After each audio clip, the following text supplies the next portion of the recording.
Now, this one's very interesting, and it's an interesting story nonetheless. A Manhattan art school confiscates refrigerator full of semen from a student. Here's a cautionary tale from an art school. Mr. Jones, Marc Jones, an MFA student at the New York School of Visual Arts, had a great ideal for his thesis project. He would fill 68 vials with his own semen, then place them in the refrigerator, and put them in one of the SVA's galleries, advertising the display on Craigslist, and then giving away his semen to any interested member of the public. What could possibly go wrong, you would say? Well, a lot could go wrong. First, administrators temporarily confiscated the project once it was brought to their attention. This is what Jones said: there was a plenty of biohazard artworks all across the world. This is what this guy says. Maniac. Jones even made some concessions before the project's debut last Friday, agreeing to microwave the sample before placing them on display and giving them away. The SVA Director of Environmental Health and Safety, Mr. Luca, said the following: in order to protect the public and comply with all the appropriate regulations, we will need to secure the refrigerator until I can arrange to have the semen samples disposed of as hazardous bio waste. Now, the law is pretty simple in the state of New York. The law says that these type of, human tissue, and in this case, human semen, whether they're dead or alive, are not permitted by law outside of medically directed facilities, i.e. if you have vials of semen, you can't keep them in your refrigerator or your bedroom or anywhere like that. You have to, have them in a place where they can be safe. Now, the big question facing us is this art, or is it some sort of sexual pedophilia?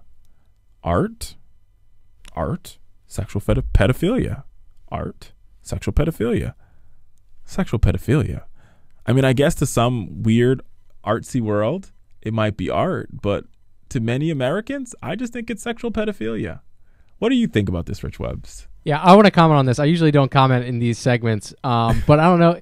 My cousin's in art school, and there are a lot of artworks. I mean, this is one of the greatest possible ways that you can build a name for yourself in the art world, is having your artwork confiscated while you're in a master's program. This guy's already on the map, and there's big money to be made in the art world doing stuff like this. There was a controversial piece of art, the Piss Christ, which that must have been 10 years ago, I believe.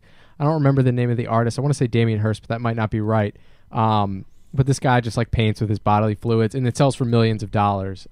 So there is money to be made, and anyone in the art scene. So the question is, Rich Webster, would you buy 68 vials of semen and think it's art when it's in a refrigerator? Well, one, he was giving them away for free, but two, I would buy it, save it for 10 years, and then sell it for a major profit. Wait, hold on. You would buy 68 vials of semen in a refrigerator that is dead semen, useless semen, save it for 10 years. By that time, I'm pretty sure it smells, and it probably is growing mold. And then you would sell it 10 years later? Really? Oh, yeah, Richard. It's going to be worth... If this went through and somehow, it was on the market, that would be worth a lot of money down the line, Richard. Really, Rich? I have 3 words for you. Four. You know what I'm going to say? Jesus, take the wheel.